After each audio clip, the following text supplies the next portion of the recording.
Halo, Halo. Alhamdulillah udah gabung akhirnya. Saya lupa ternyata yang invite. halo Mas, Halo Mas halo, Daniel. halo, Apa kabar? halo Mas Jerry, sehat-sehat. Halo pendengar LC, Alhamdulillah ada sehat juga. teman-teman yang nonton live ini ya, live IG. Mm-mm. Kita live IG di IG-nya Radio El Sinta. Ini sudah ada beberapa yang bergabung. Jadi sesuai judul yang tadi saya ketik tuh di yang sudah saya pin, New Normal ala Milenial bersama Daniel Iskandar, @Danielie, co-founder Millennial Fest. Nah, saya pengen tahu deh. Ya, Kita langsung aja deh. gimana Mas? Saya pengen tahu, kalau menurut perspektifnya Mas Daniel, new normal ini apa sih sebenarnya? Bagaimana sebenarnya new normal itu? New normal itu sebenarnya secara umum kan kita kembali ke kehidupan normal sebelum pandemi, tapi dengan protokol baru, dengan kebiasaan-kebiasaan baru kan. Cuci Ya, tangan lebih rutin, terus pakai masker, terus jaga jarak. Itu yang umum ya. Tapi kalau kita di aktivis milenial, di Millennial Fest memaknainya agak beda nih Mas, sebagai apa tuh? milenial. Jadi kalau bagi kita new normal itu kayak adaptasi terhadap teknologi baru, teknologi digital yang lebih masif, lebih luas gitu. Kalau dulu kan Hmm. kita sering dengar revolusi 4.0 ya, adaptasi Ya, 4.0. gawai digital, platform, penggunaan platform dan teknologi digital oleh masyarakat. Nah, pandemi COVID kemarin itu, pandemi COVID yang sedang kita jalani ini 2 bulan terakhir, ternyata mempercepat dan memperluas penggunaan teknologi digital di masyarakat. Orang yang dulu melihat Hmm. aplikasi conference online misalnya, nggak pernah ketemu, nggak pernah nyentuh, gara-gara COVID, gara-gara pandemi akhirnya nyentuh itu. Orang yang nggak pernah belanja online, misalnya di platform-platform Tokopedia, Bukalapak, Shopee, dan lain-lain, akhirnya mau Hmm. nggak mau beli makanan, beli minuman, beli peralatan rumah tangga lewat itu. Jadi adaptasinya akan lebih luas di era new normal nanti. Nggak cuma di sektor kesehatan tapi juga di pendidikan, di sektor perdagangan, akhirnya akan lebih luas. Orang-orang yang sebelumnya belum berani atau belum mau beradaptasi dengan teknologi digital nanti akan tidak punya pilihan lain gitu kira-kira untuk Hmm. memenuhi kebutuhan-kebutuhannya sehari-hari kecuali lewat platform digital. Barangkali itu makna Ya. yang kami dapat gitu Mas dari perspektif kita sebagai milenial. Hmm. Nah, berarti di new normal teknologi yang tadi disampaikan sama Mas Daniel itu akan semakin kaya ya, akan semakin banyak. Tapi kan itu dari sisi millennials. Tapi kita kan Ya, juga sebagai anak muda punya peran penting Mas untuk bisa ikut mengajak baby boomer nih, misalkan orang-orang tua kita untuk bisa beradaptasi juga. Itu gimana? kalau di sisi milenial sih adaptasinya sepertinya lebih baik ya, lebih bagus karena sejak kecil kan Hmm. kita terlatih pegang gawai gitu, terlatih pegang handphone dan lebih mudah gitu interaksi kita dilakukan lewat handphone. Ada masalah yang tadi Mas sebut di generasi di atasnya milenial, misalnya generasi boomers gitu. Adaptasinya mungkin akan lebih lama karena pola interaksi online-nya akan berkurang. Pola interaksi yang offline-nya yang mereka butuhkan. Walaupun kalau dalam pengalaman saya sebenarnya orang tua saya kebetulan masih kerja. Sekarang kalau dulu beliau untuk rapat itu harus ketemu, harus ngumpul sama staff-staffnya, sama teman-temannya. Sekarang mulai Hmm. terlatih gitu, mulai terbiasa beliau-beliau itu di atas usia 50, mulai terlatih terbiasa rapat itu lewat Zoom aja misalnya, atau lewat Google Hangout aja gitu. Tergantung mereka diajaknya oleh orang-orang di kantornya. Walaupun itu Hmm. tidak umum, tentu masih banyak masyarakat yang butuh aktivitas fisik gitu ya, yang non online gitu, ke pasar, berbelanja, ke kantor dan lain-lain. Tapi barangkali aktivitas itu pasti akan berkurang gitu. Karena masyarakat juga pasti realistis gitu melihat kondisi dan lain-lain, sekaligus karena tadi ada teknologi digital yang bisa memindahkan kehadiran orang yang tadinya harus fisik menjadi kehadiran yang digital tadi. Hmm. Gitu Mas Nah, Beri. tapi ngomong-ngomong soal new normal, ini kan belum digaungkan atau sebenarnya kan belum diterapkan nih Iya, sama pemerintah. belum, Tapi belum. isunya itu udah gede banget. Hal-hal semacam apa sih yang kira-kira perlu dipersiapkan sama pemerintah, sama kita generasi muda, atau kita nanti mungkin mengajak atau mengadaptasikan ini ke orang tua kita, supaya nantinya new normal itu ketika sudah kita lakukan, justru tidak membuat adanya klaster-klaster baru dalam penyebaran COVID-19. Gimana, Mas? Ya, ya, ya. Kalau pemerintah, sisi pemerintah kan tentu kita lihat, kita tahu sudah banyak persiapan ya yang disiapkan sama pemerintah pusat. Segugus tugas Pak Doni Monardo, terus Pak Yuri juga sering di konferensi pers terakhir saya nonton. Halo, Mas Daniel, Halo, agak putus-putus nih.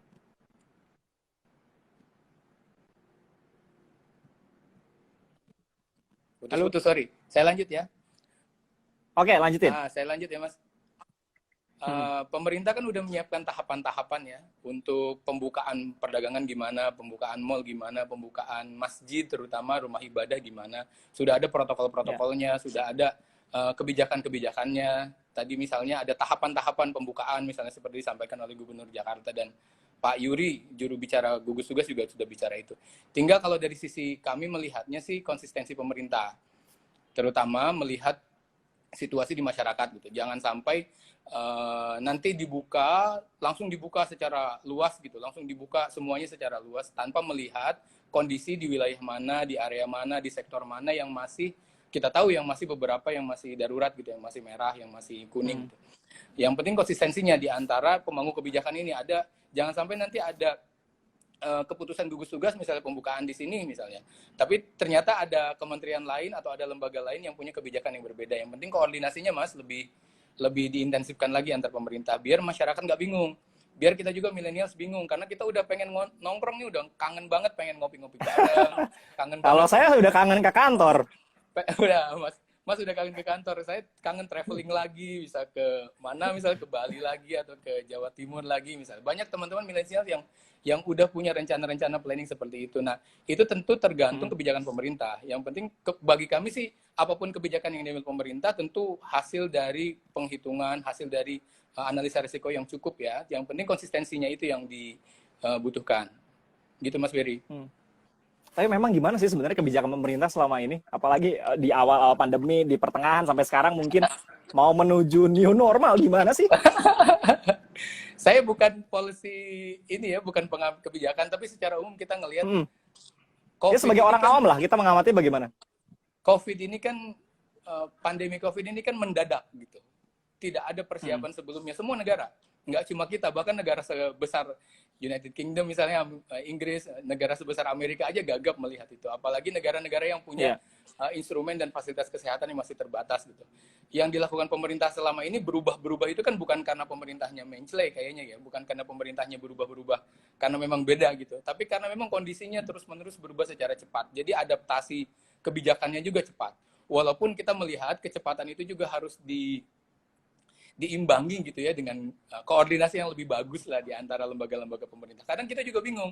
Misalnya Kementerian Kesehatan udah bilang A, tapi Kementerian Perhubungan bilang B. Nanti pemerintah pusat bilang A, pemerintah Hmm. provinsi bilang B. Nah, itu koordinasinya aja yang perlu diperbaiki. Gitu Mas Berry. Oke, ini dari Instagram Unayo kami, bagaimana pandangan Mas Daniel soal konser musik atau pagelaran seni lainnya? Karena seniman juga butuh kerja, Mas, dan masyarakat juga butuh seni untuk keseimbangan Wah, hidup. Atau teman-teman dari Millennial Fest mungkin ada yang juga dari sisi seniman, ada yang seniman juga, Mas. Gimana, Mas Daniel? kebetulan Millennial Fest itu kan basisnya adalah event ya Mas, event offline. Kita dua kali yang event Mm-mm. besar skala nasional, kemudian beberapa event kecil di kota-kota. Kami akhirnya mengadaptasi mau tidak mau karena tidak mungkin kami laksanakan event offline, kami geser ke event online. Kita bikin talk show, kita bikin conference yang online, kita bikin Zoom conference yang sifatnya online. Tapi kalau misalnya kita lihat di sisi yang lain, sisi entertainment misalnya teman-teman musisi, teman-teman seniman, tentu banyak yang harus beradaptasi gitu ya dengan situasi ini. Kalau situasinya belum memungkinkan ya mau tidak mau akhirnya adaptasinya adalah ke platform online. Kita tahu kan sering dibuat tuh di TV atau di media sosial, di Instagram terutama Mm-mm. konser-konser yang sifatnya online gitu. Walaupun tentu tidak sebesar misalnya sebelum pandemi gitu Mas, yang sifatnya masih normal. Ya kita berdoa lah mudah-mudahan secepatnya ini Jadi, bisa kembali ke mm, masa yang jadi lebih. betul-betul memanfaatkan platform digital ya? Selama kita belum dapat izin untuk bikin acara yang sifatnya online, offline, yang ketemu di kafe, di coworking atau di lapangan, ya mau tidak mau sementara kita harus beradaptasi ke platform online. Mungkin lama-lama juga akan ketemu model bisnisnya atau halo. Iya, udah bisa connect, Mas. Kalau dari sisi monetisasi sih lama-lama akan, kalau dari sisi monetisasi keuntungan material misalnya keuntungan bisnis kan nanti akan ketemu sendiri nanti polanya Mas. Pola penjualan Hmm. tiketnya bagaimana, pola merchandising-nya bagaimana, pola sponsorship-nya bagaimana. Lama-lama akan adaptasi sendiri gitu.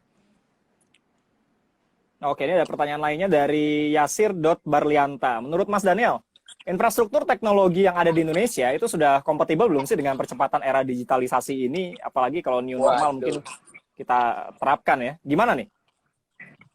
Berat pertanyaannya, Mas. Infrastruktur ya. Secara umum kan, saya bicara pengalaman saya aja sebagai warga Jakarta gitu ya. Kalau di Jakarta atau Jabodetabek sih, secara umum infrastruktur teknologi misalnya sinyal gitu ya, sinyal seluler, kemudian sinyal internet ini nggak terlalu berdampak. Walaupun kita tahu dari pemberitaan banyak, misalnya banyak siswa sekolah yang susah mengakses platform atau mengakses televisi, di mana mereka ditugaskan untuk belajar melalui platform itu. Kalau ditanya seperti apa infrastruktur teknologi Indonesia, tentu kita tunggu jawabannya pemerintah, bukan jawaban saya gitu. Gitu Mas Ferry. Ada juga dari akun R_salawat, remaja masjid Mas, Karang Taruna dan komunitas-komunitas di tingkat kelurahan desa harus dilibatkan juga nih dalam penerapan kebijakan-kebijakan ini. Tidak hanya disarankan, tapi juga diajak anak mudanya ini diajak juga katanya. Terima kasih pertanyaannya remaja masjid dan teman-teman di wilayah yang non-urban gitu ya, di desa gitu. Kecenderungannya kalau dalam pengalaman saya 2 bulan ini, teman-teman di daerah itu ya, di desa itu punya sense of belonging yang lebih tinggi dibanding teman-teman di kota. Karena mereka di kampungnya, misalnya di desanya dan di kampungnya punya komunitas yang setiap hari ketemu, sehingga mereka punya solusi-solusi untuk kampungnya masing-masing. Misalnya kan kita tahu yang video yang viral di Jawa Tengah kalau nggak salah, ada desa yang anak-anak mudanya sengaja bikin senjata yang dari bambu itu apa Mas? Namanya bedilodong. Oh iya, saya gitu sempat ya. lihat tuh. Ya itu orang nggak boleh masuk ke kampungnya karena ada bedilodong di situ, karena ada senjata di situ. Ada orang-orang yang menjaga desa itu dari orang luar yang sengaja masuk, yang jangan-jangan membawa COVID. Kita lihat dari inisiatif-inisiatif itu, teman-teman di daerah, teman-teman di desa lebih aware terhadap bahaya COVID. Lebih aware terhadap nanti new normal, misalnya protokolnya adalah ABCD. Mereka lebih punya kepedulian terhadap kampungnya atau terhadap desanya dibanding teman-teman yang tinggal di kota misalnya, karena lingkungan yang lebih luas barangkali gitu. Nah, balik lagi ke soal Begitu, Mas new normal ya. Oke, balik lagi ke soal new normal. Kemarin kita ada PSBB yang sekarang mungkin masih di beberapa lokasi diterapkan. Tapi di satu sisi banyak juga nih millennials yang mereka ngerasa sehat-sehat aja, mereka nggak peduli kayaknya, nggak pakai masker. Tapi ternyata kan mereka bisa jadi OTG gitu Mas, pulang ke rumah bawa penyakit, orang tuanya yang kena. Kasian juga. Gemes juga nggak sih Mas Daniel dengan millennials yang seperti itu? Kalau gemes ikut gemes Mas. Kalau gemes tentu kita gemes, karena harusnya yang millennials tuh yang paling nggak millennials tuh yang paling well informed ya, paling informasinya paling cepat dibanding generasi di atasnya. Harusnya jadi yang lebih dulu mengadaptasi protokol kesehatan itu millennials, karena mereka lebih aware kan terhadap bahaya COVID, resiko kalau nggak social distancing, resiko kalau nggak pakai masker, resiko kalau kita nggak cuci tangan rajin gitu. Harusnya millennials yang duluan tuh mengadaptasi itu, dan kemudian dalam tanda kutip agak memaksa, misalnya kalau misalnya orang tua kita atau saudara-saudara kita nggak melakukan protokol itu. Dalam pengalaman saya sering ketemu teman-teman yang anak-anak muda yang agak memaksa ibunya atau memaksa ayahnya yang kurang aware terhadap bahaya COVID gitu. Jadi kalau ada teman-teman millennials di luar sana yang belum aware terhadap protokol itu, sayang banget. Harusnya kita yang duluan nih, kita yang memberi teladan lah, karena kita yang paling well informed itu paling mendapat informasi paling pas gitu ya.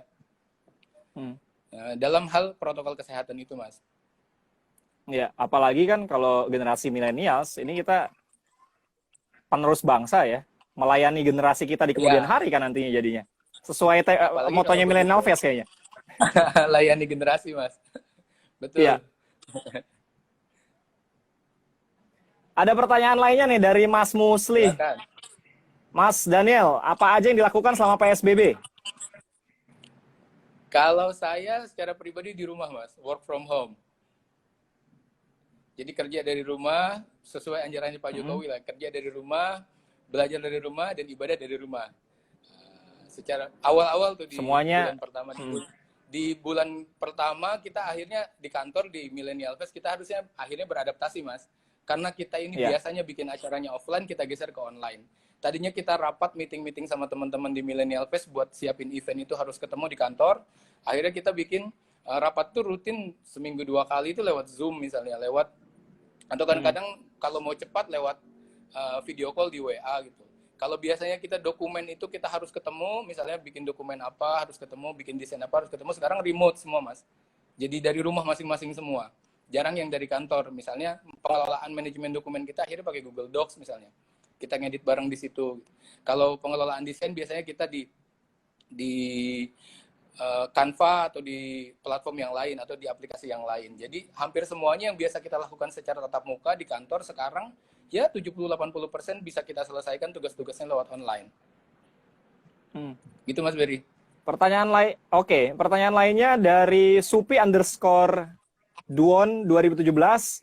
Mas Daniel bisa share dong sedikit teknik pendidikan yang efektif sehingga tercapainya mencerdaskan anak bangsa. Apalagi kan mungkin kalau saya sambungin ya, bentar lagi mungkin kabarnya anak-anak sekolah juga udah mulai mau masuk nih katanya di bulan Juni atau Juli. Gimana Mas?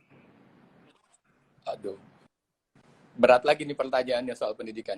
Saya bicaranya dari perspektif Millennial Fest saja. Aktivis milenial itu concernnya memang di feature skills ya. Kami concernnya di feature skills. Misalnya laporannya World Economic Forum yang di Davos, Swiss itu 2000 ada skill masa depan, terutama di tahun 2020. Di antara skill itu adalah soft skill, terutama critical thinking, analytical thinking, dan lain-lain. Kita melihat yang dilakukan pemerintah selama ini melalui Kementerian Pendidikan Nasional, misalnya Pak Nadiem ingin melakukan reformasi terhadap pendidikan kita. Nah, reformasi itu harus menuju kepada skill yang dibutuhkan di 5 tahun lagi, 10 tahun lagi, 20 tahun lagi. Jangan kita mengandalkan misalnya situasi atau ekosistem yang terjadi 10-20 tahun yang lalu. Jadi harus sejak awal pendidikan disiapkan, ini tentu ngomongnya pendidikan vokasi ya, pendidikan disiapkan untuk skill yang sudah tidak dibutuhkan lagi di lapangan kerja. Harus terjadi percepatan pergeseran, skill yang dibutuhkan di tahun 2025 apa nih, di tahun 2030 apa nih, di tahun 2040 apa nih misalnya.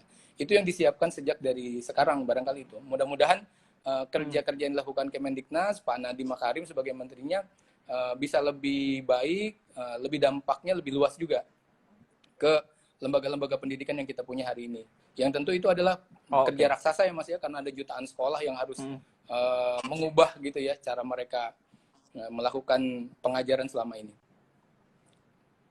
Ya, ini mungkin sekaligus menjawab tadi pertanyaan dari akun Aulia Muhammadan _ Bang Daniel, bagaimana menerapkan new normal dalam sudut pandang aktivis milenial untuk sektor pendidikan. Mudah-mudahan itu jadi sekaligus menjawab pertanyaannya. Kemudian ada juga, wah ini analisa nih.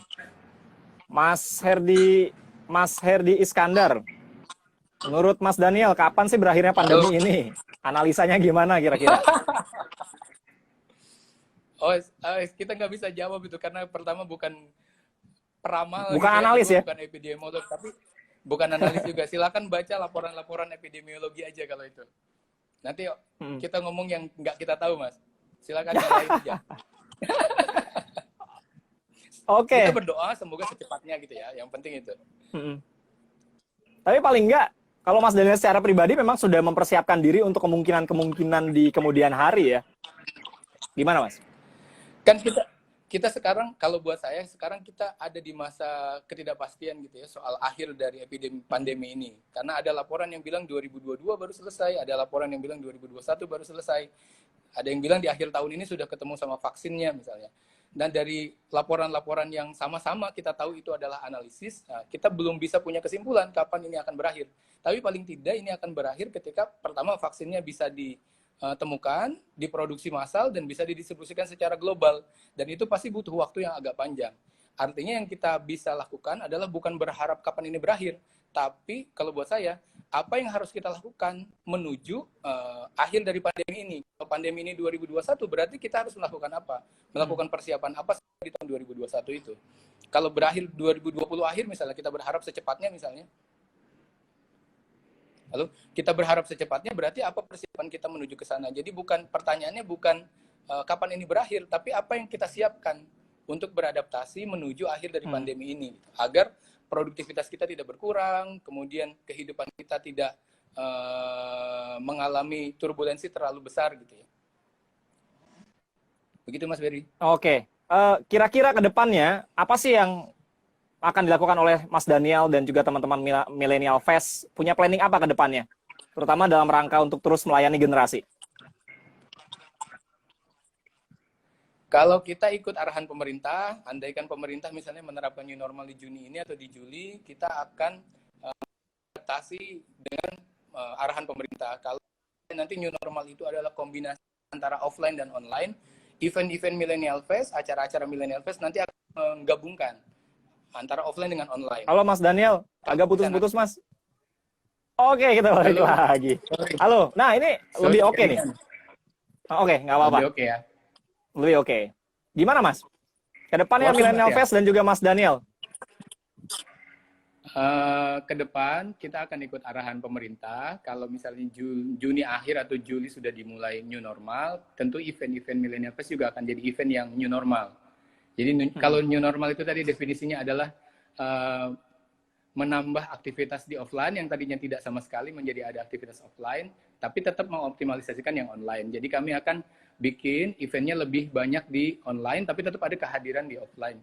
Di awal Juli kami insya Allah akan bikin conference new normal yang sifatnya terbatas secara offline. Jadi kami akan undang terbatas 100 orang untuk ada talk show di situ atau ada conference di situ, kehadiran beberapa stakeholder. Tapi kami tetap akan masifkan yang online-nya nanti, misalnya live stream di YouTube kami atau live stream di IG kami. Tapi tetap tidak sepenuhnya online. Kalau 2 bulan lalu, 2 bulan terakhir itu sepenuhnya online. Nah sekarang ada offline-nya, tapi terbatas. Tentu dengan protokol social distancing dan lain-lain. Mudah-mudahan kita bisa beradaptasi dengan lebih baik ya Mas ya, sesuai dengan anjuran dari pemerintah. Oke. Ternyata masih ada yang mau nanya, boleh ya Mas? Boleh. Kalau ada waktu boleh, silakan. Ada akun Arif DVVI. Mas Daniel, apakah Millennial Fest punya semacam manifesto tersendiri pasca pandemi ini, khususnya untuk generasi milenial? Tadi mungkin sedikit udah digambarin sama Mas Daniel. Tapi nggak, bisa ditambahin mungkin. Kalau semacam manifesto pernyataan kita belum ada sebetulnya, tapi paling tidak saran kami kepada teman-teman adalah sekarang platform sudah banyak, platform untuk beraktivitas, platform untuk belajar, beribadah, bekerja sudah banyak. Sebisa mungkin selama kondisi belum aman di luar, kita maksimalkan platform-platform itu, walaupun kondisi di luar bisa juga kita jalani, misalnya berkantor. Kalau dulu misalnya, kalau bagi milenials ya, berkantor dulu 5 hari seminggu misalnya, kita bisa mulai dengan 2 hari di kantor, 3 hari di rumah, tapi dengan pendekatan-pendekatan yang sifatnya lebih efisien. Kalau dulu misalnya bekerja itu basisnya adalah jam kerja, jam 8 sampai jam 4, nanti mungkin basis bekerja itu tidak lagi berdasarkan jam kerja, tapi berdasarkan tugas-tugas yang diselesaikan. Jadi kita bisa menyelesaikan tugas dari manapun, itu udah dihitung kerja. Jadi remote working itu mungkin akan jadi tren nanti Mas. Tidak harus bekerja di kantor gitu. Karena ternyata dengan bekerja di rumah, tugas-tugas selesai, aktivitas lain untuk pengembangan diri bisa lebih banyak. Bisa nonton YouTube yang sifatnya edukasi, bisa nonton kuliah-kuliah umum yang dari luar negeri, misalnya kita dapat kampus-kampus bagus di Inggris atau di US, atau kita bisa jadi content creator yang lebih kreatif di rumah. Jadi kemungkinannya akan lebih banyak, new normal itu akan memberi kesempatan-kesempatan kepada kita untuk berkarya lebih baik, lebih produktif, dan lebih berdampak bagi masyarakat. Oke, kali ini betul-betul pamungkas karena mungkin sebentar lagi kita juga harus menjelang azan maghrib. Kita butuh sholat maghrib juga, tentunya ibadah jangan lupa. Untuk generasi milenials, ada pesan mungkin dari Mas Daniel dan juga teman-teman mewakili teman-teman Millennial Fest, aktivis milenial, harus bagaimana ke depannya kita mengadaptasi kondisi yang penuh ketidakpastian ini? Dari kita yang penting tetap optimis, melihat masa depan, walaupun dalam era yang tidak pasti seperti ini, tetap mencari peluang, mencari jalan yang terbuka di depan dengan cara kita belajar lebih banyak, dengan cara kita beradaptasi, berinovasi lebih banyak. Ada banyak peluang-peluang di luar sana yang bisa dimanfaatkan oleh teman-teman.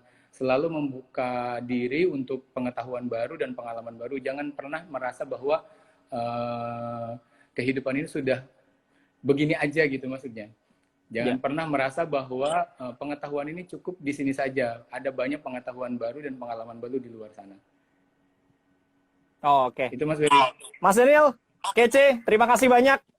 Sama-sama, Mungkin nanti di lain Mas waktu Berry. kita bisa ngobrol-ngobrol lagi ya Makasih banyak invite-nya. dalam Cinta. angle yang berbeda. Salam Mas untuk teman-teman Millennial Fest, aktivis milenial. Tetap jaga kesehatan, Mas Daniel. Makasih, Mas Berry. Assalamualaikum. Tetap sehat juga Mas Berry dan teman-teman.